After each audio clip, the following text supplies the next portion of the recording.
நம்மளோட லைஃப்ல வந்துட்டு நம்ம நிறைய பேர் நம்ம பாதி வாழ்க்கையை அழிச்சுக்கிறதுக்கு மெயின் காரணம் என்ன அப்படின்னா, நடந்து முடிஞ்சதை பத்தி யோசிச்சு யோசிச்சு தன்னைத்தானே வருத்திக்கிட்டு தன்னை சுத்தி இருக்கிறவங்களையும் வருத்திக்கிட்டு நிறைய பேர் வந்துட்டு அதுலயே மூழ்கி போயிடுறீங்க. சில விஷயங்கள் மட்டும் சொல்றேன், பிடிச்சா கேளுங்க, பிடிக்கலன்னா வந்துட்டு ஸ்கிப் பண்ணிக்கோங்க. கடந்த காலத்தை வந்து நம்மளால மாற்ற முடியுமா? கண்டிப்பா முடியாது. அதுல நிறைய பிரச்சனைகள், சண்டைகள், இன்னல்கள், வெட்டுக்குத்து, பெரிய போராட்டம், பயங்கர மனக்கசப்பு எல்லாமே இருந்திருக்கும். அதெல்லாம் நீங்க கடந்து வந்திருப்பீங்க. ஆனா ஒரு சில பேர் வந்துட்டு அதையும் மன்னிச்சு அதுலயே நீங்க கூட வாழ்ந்துட்டு இருக்கலாம். பட் வாட் எவர் என்னவா இருந்தாலும் சரி, நீங்க அதுல இருந்து நீங்க வெளியில வந்திருக்கீங்க.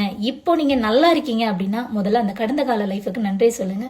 அதோட கடவுளுக்கு நன்றி சொல்லுங்க. ஏன்னா நீங்க இப்ப கொஞ்சம் நல்லா இருக்கீங்க அப்படின்னா மேபி நீங்க இப்படி நல்லா இருக்கிறதுக்கு அந்த கடந்து வந்த பாதை கூட உங்களுக்கு ஒரு காரணமா இருக்கலாம் இல்லையா? சோ அதே மாதிரி ஃபியூச்சரை வந்து நம்மளால தீர்மானம் பண்ணவே முடியாது. ஆனா விதிய மதியால வெல்லலாம் அப்படிங்கிறது உண்மைங்க.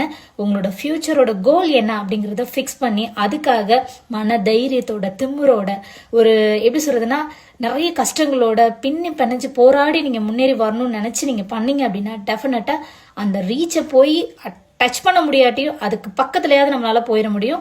இது பாசிபிலிட்டிஸ் இருக்குன்னு நான் சொல்றேன். பட் எல்லாமே கொஸ்டின் மார்க். கடந்த காலமும் வந்துட்டு முடிஞ்சு போச்சு, ஃபியூச்சரும் கொஸ்டின் மார்க். பட் இப்ப இருக்கிற இந்த காலம் வந்துட்டு ரொம்பவே அழகானது, நமக்காக உருவாக்கப்பட்டதுன்னு கூட சொல்லலாம். சோ ஒவ்வொரு நிமிஷத்தையும் நம்ம சந்தோஷமா வாழணுங்க. இங்க நம்ம எல்லாருமே வந்துட்டு என்ன அப்படின்னா ஃபியூச்சரை நினைச்சே நம்ம பயந்து ஓடிட்டு இருக்கோம். சம்பாதிக்கணும், குடும்பத்தை நல்லா பாத்துக்கணும். ஓகே, அது வந்துட்டு எல்லாருக்கும் ஒரு இயல்பா நடக்கிற விஷயங்கள், தோன்ற விஷயங்கள்.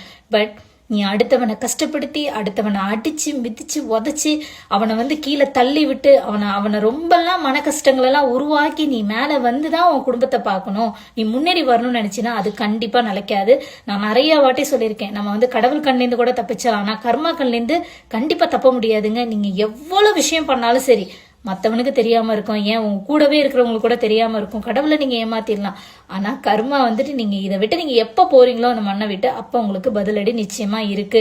இதனால நீங்க மட்டும் பாதிக்க மாட்டீங்க, உங்களோட சுத்தி இருக்கிறவங்களும் கண்டிப்பா பாதிப்பாங்க.